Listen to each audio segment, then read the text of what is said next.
کہ کیا ثابت نہیں ہو گیا دوبارہ سے کہ دو قومی نظریہ درست تھا،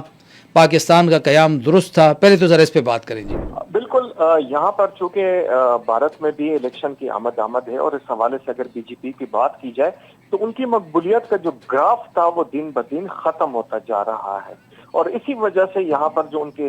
جو ایک قسم کے جو مختلف قسم کے سٹیپ مودی سرکار نے لیے، چاہے وہ مقبوضہ کشمیر کے حوالے سے، چاہے وہ مختلف اقلیتیں جس میں خصوصاً جو ہے مسلمان جو ہے وہ شامل ہے، اسی طرح آسام کا جو معاملہ ہے، ویسٹ بنگال کا ایشو ہے، اس میں وہ بری طرح پھنس چکا ہے۔ اس وقت مختلف 20 سے زائد جو مختلف علیحدگی پسند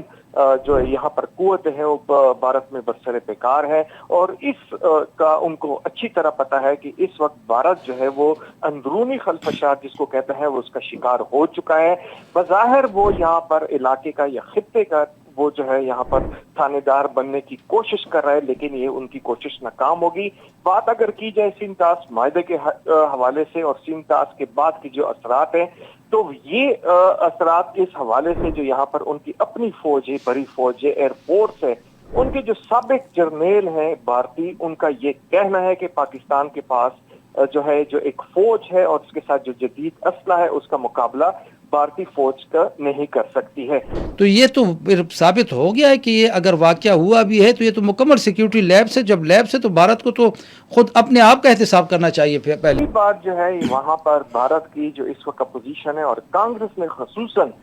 یہی پوائنٹ اٹھایا ہے کہ وہاں پر 3 لیئرز میں پلگام میں اور صرف جو وادی ہے وہاں پہ 3 لیئرز میں آپ کے دعوے کے مطابق وہ انڈیا حکومت کو مخاطب کر کے کہتا ہے کہ آپ کے دعوے کے مطابق جو ہے وہ 3 لیئرز میں وہاں پہ سیکیورٹی موجود ہے، اور اس کے باوجود اس قسم کا واقعہ ہونا اور اس کے بعد یہ سیکیورٹی لیپس ہے۔ پہلے اپنی ناکامی کو آپ جو ہے وہ تسلیم کریں کہ یہ آپ کی ناکامی تھی، اور جس طریقے سے آپ دعویٰ کرتے تھے یا کرتے رہے اس کا جواب بھی